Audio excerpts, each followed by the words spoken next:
It's an absolutely bonkers day in the world of Magic the Gathering. Wizards of the Coast has just unloaded the first wave of Avatar Magic spoilers, and this set is 100% broken. Some of the craziest cards that have ever been printed are coming soon. Magic.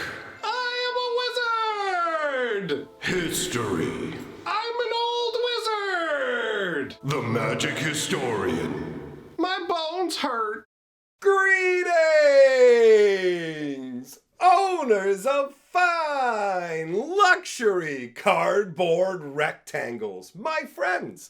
I hope the day finds you well because we have gathered for another glorious installment of Mega Magic News. Today we're going to be talking all about Avatar: The Last Airbender, the newest Magic set that we're going to have the pre-release for in a little over 2 weeks. Now, it's a good news, bad news situation. The good news is this set has a lot more care put into it than Spider-Man. The bad news is it continues the trend of overpowered insanity. There is a lot going on. There's a ton of cards that generate tokens, and speaking of tokens, you should get yourself some awesome bespoke tokens from my sponsor. Take your Magic collection to the next level with Ultra Premium Custom Tokens.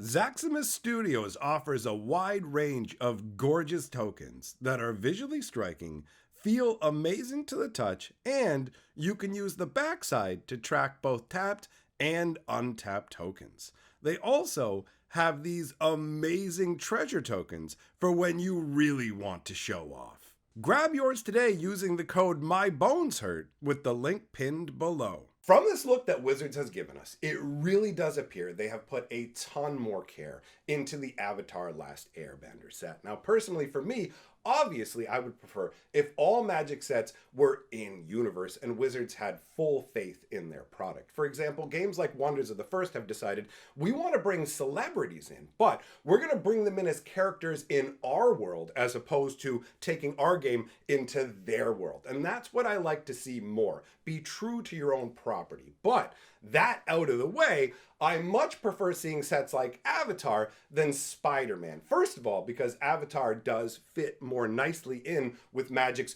swords and sorcery high fantasy vibe, but more importantly, because Avatar had a ton more care put into it. For example, the pre-release kits are all going to feature special boosters. So there's going to be 5 different pre-release kits. They're going to be based on 5 different characters from Avatar. So you get to pick the character that you want to play. They'll all be aligned with the 5 different colors, and there will be a special character pack in each of the pre-release kits that has cards in those colors, and in that color, I should say, and features the character as well. So these are the sort of things that make pre-releases a better experience, right? When they did the Tarkir clan packs, that sort of thing takes extra time, thought, and collation effort at the printers. It takes more time and money to make pre-release kits like that. On top of it, Wizards has a bunch of extra special promos and a ton of different events that they are doing for this. It really does feel like Spider-Man was just thrown out to disappear and Avatar has been given the full treatment. So I do believe that Avatar is going to succeed better than Spider-Man, but I also believe that it is going to wreak absolute havoc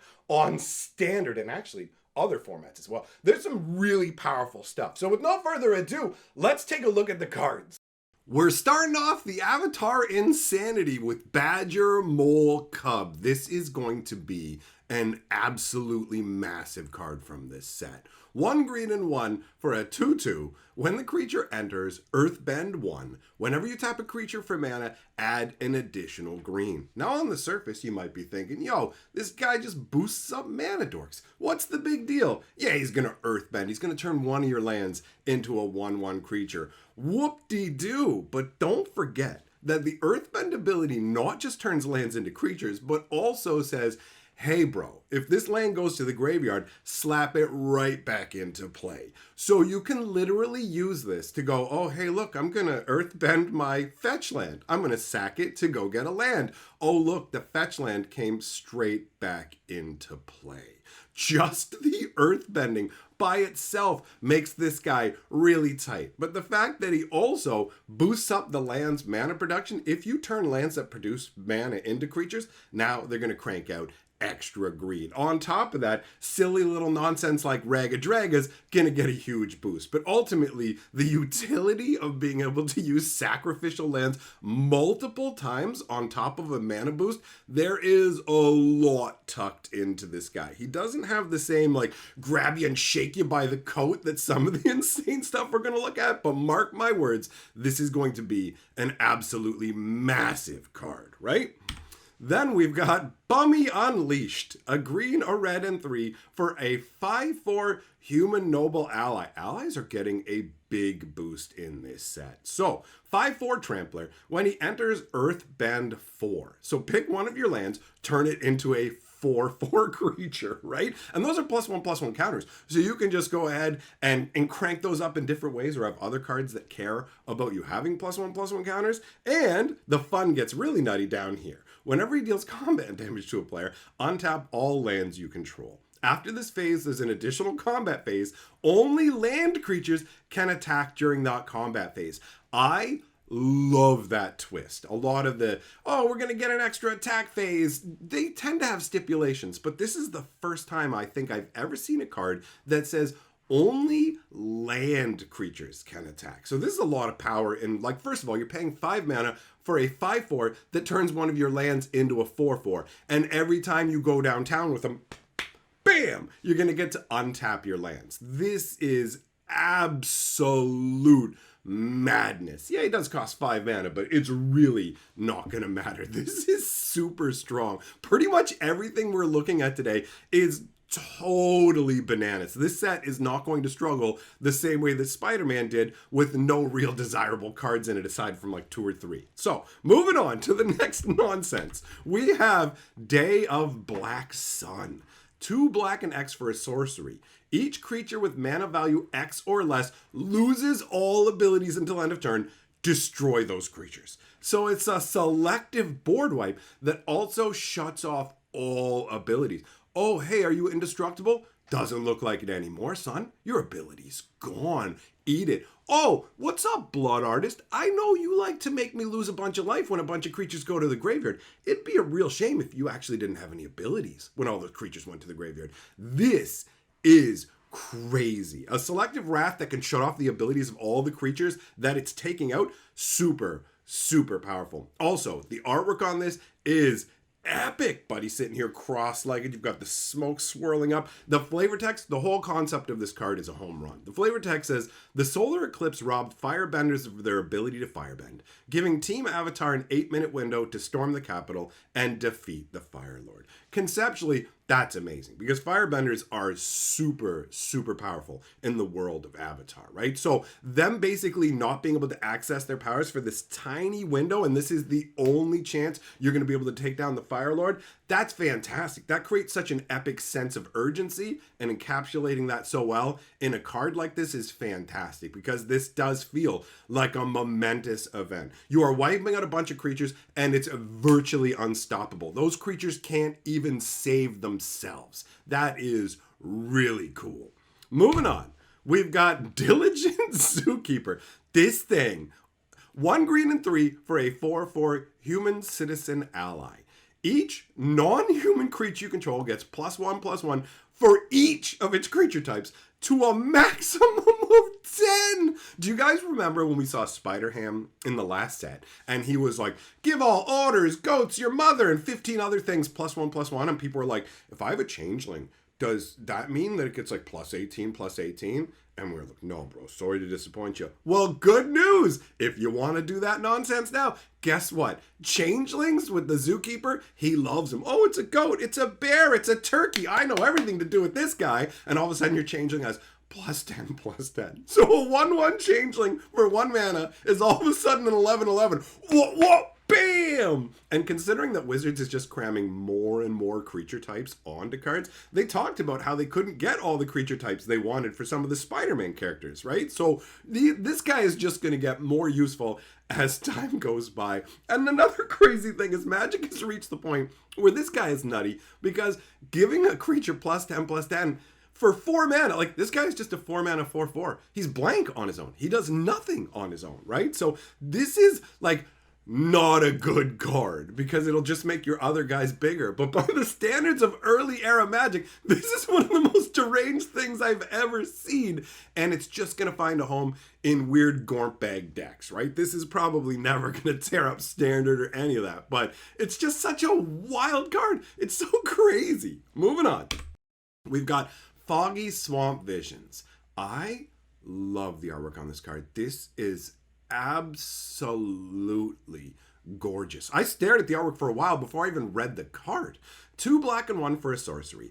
As an additional cost to cast a spell, Waterbend X. So Waterbend basically lets you tap artifacts or creatures to reduce the cost of the spell. So you can tap X creatures or artifacts to drop the cost on the spell, but it only pays like the generic mana. So you're really only going to tap like 1 creature if you look at the top part, but then you actually read it and go, wait, exile X target creatures from graveyards. For each creature exiled this way, create a token that's a copy of it. At the beginning of your next end step, sacrifice those tokens. So you can tap any number of guys that you want, right? Like let's say you tap 5 guys for this. It's still going to cost you 2 black. But you do get to tap 5 guys, and you do get to get 5 creature cards from graveyard. It's any graveyard. It's not based on their casting cost. It's not based on their power. There are no restrictions. You get to exile all these cards from all the graveyards, create a token that's a copy of each of those. Yeah, you lose them at the end of the turn, but who cares? You're probably going to do some crazy hose bag nonsense. And then on top of that, you've also exiled the best stuff from your opponent's graveyard. Oh, you thinking about getting those bad? Too bad. They were Swamp Visions and they're gone, right? And there's an alternate version of this card that has different artwork that depicts, I believe, that moon princess that Sokka was in love with. Sokka? Anyways, this artwork though won out big time because it's just gorgeous, absolutely beautiful. The only thing that was confusing me was like, is this a flying pig? No, I think it's a flying wolf. All right. So next up, we've got this thing. I literally started laughing out loud when I saw this card. I'm like, this is the thumbnail card. This is the dumbest thing we're going to look at all day. And that's saying a lot because we're looking at some really dumb cards. This is Planetarium of Wan Shi Tong. 6 mana for a legendary artifact. 1 and tap it, scry 2. And I read that part and I was like, 6 mana, 1 and tap, scry 2. And then I read the rest and I started cackling. Whenever you scry or surveil, look at the top card of your library. You may cast that card without paying its mana cost. Do this only once each turn. It's so gross. It's free cast. It's delving into your deck. Let me take a look at the top cards of my deck and play this one for free. By the way, this doesn't say on your turn. And there are a ton of scry or surveil spells that activate at instant speed. Like on the surface, you might be like, what's the big deal? It activates once a turn and you're only going to get 1 free spell. Watch it in action and you will see. If you think that 6 cost is actually going to slow this thing down, I got news for you. Magic has a million different ways to cheat cards into play.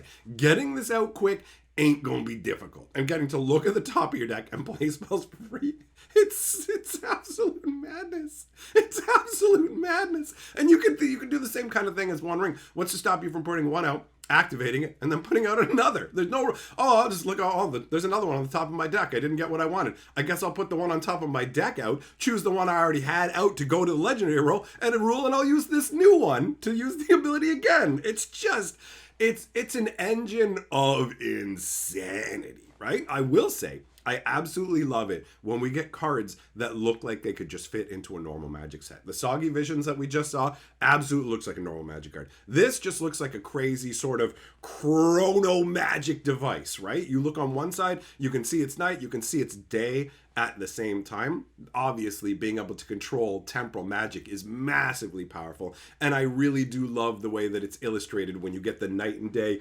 coexisting at the same time. It really is up to you how things are going to go. So it does have the feel of a nice magical artifact.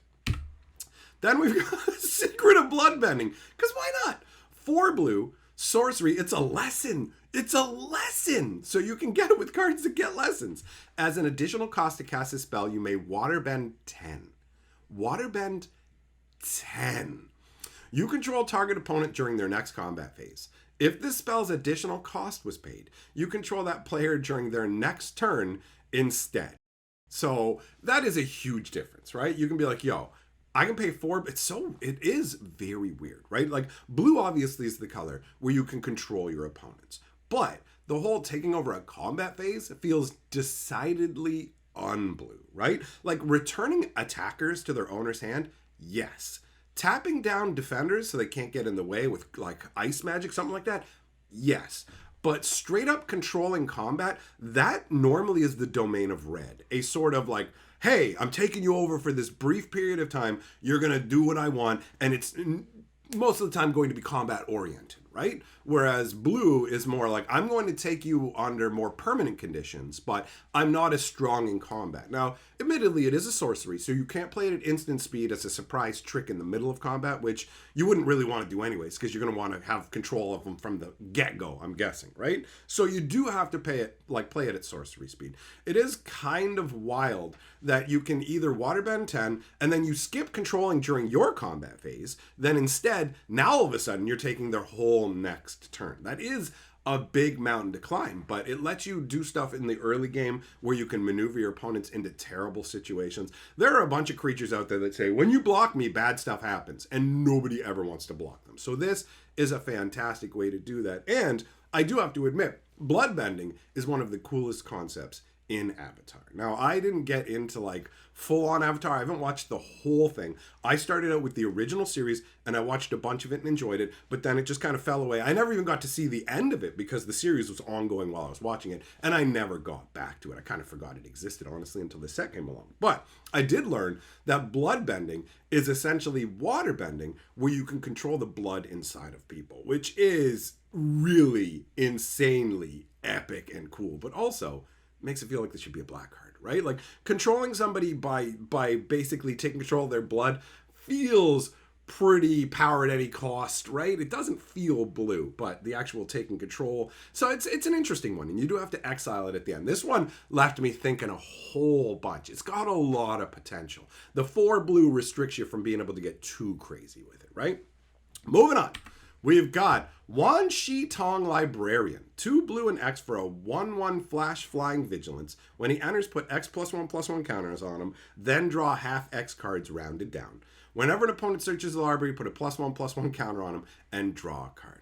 So it's fun that he's got flash. So when your opponent goes to search your library, it's like, yo, I can pop him out. He's going to get a +1/+1. I'm going to get draw a card. Plus the bonus of he's like a Hydroid, Hydroid Krasis, where it was like when it comes out, draw cards equal to half X and gain life equal to half X, something like that. This is similar, where instead he grows with the X +1/+1 counters, and then you draw half that amount of cards. But you can do it at instant speed. It makes him essentially almost a cranked up Stroke of Genius. Now, Stroke of Genius obviously lets you draw X cards, not half X, but it doesn't come with a big fat body attached that punishes library searching as well. So this is a really strong card, like really strong. Late game, really powerful. Early game, really obnoxious, right? So, I mean, you have to pay 4 mana to at least get a card draw off it, but even at 4 mana, you're looking at a 3/3 flying fat. It's got vigilance too, so you pop it out. You're going to be able to play it at the end of your opponent's turn, and then you're going to have mana open to protect it. So this is a very strong finisher style card for blue. And it's not the only crazy owl we're going to look at. We also have another one a couple cards later. White Lotus Tile. This is nuts. People are going to go crazy for this. 4 casting cost artifact, enters tapped. Add X mana of anywhere 1 color, where X is the greatest number of creatures you control that have a creature type in common. So it's like, how many elves you got? 10? Get 10 mana. That kind of deal, right? This is hardcore tribal artifact action. I mean, it's obvious to everybody. You can see, if you were on the moon, you could see how desirable this card is going to be to a ton of different people. If you have any kind of tribal deck, you almost are guaranteed to want this, right? We're not living in the days where there's mana burn, so extra mana is just totally welcome. Crazy. Then we've got the other owl, Wan Shi Tong All-Knowing, 2 blue and 3, 4/4 flying. When he enters, target non-land permanent owners put it into the library second from the top or the bottom. And whenever one or more cards are put into the library from anywhere, create 2/1/1 colorless spirit creature tokens with this token can't block or be blocked by non-spirit creatures. It's so insane. I'm not just going to bounce something to your hand. I'm just going to get rid of it. On top of being a 4/4 flyer. And also, I get to make 1/1s when I hose things off into the library. It's so good. Also, bear in mind, this is a jumpstart card. You can tell from the expansion symbol. Avatar head equals main avatar set. This equals expansion. Okay? And then we've got Firebending Student.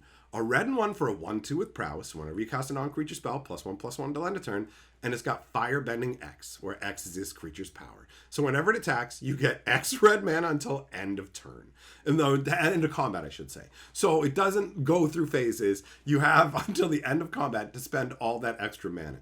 This is crazy. There's already enough cast a million spells with red. Now it's beef all your guys up, attack with her. Not only is she coming in for 8 damage, I get 8 mana. And I pump her up even more. It's just so bonkers. Red has gotten just an unending wave of craziness. But that wraps up the spoiler cards. I told you guys, this is some of the craziest stuff that I have ever seen. Thanks for coming by and hearing what I have to say. A big shout out to my channel members and patrons for supporting what I do here. You guys rule, and I will see you all, my friends, in the next video.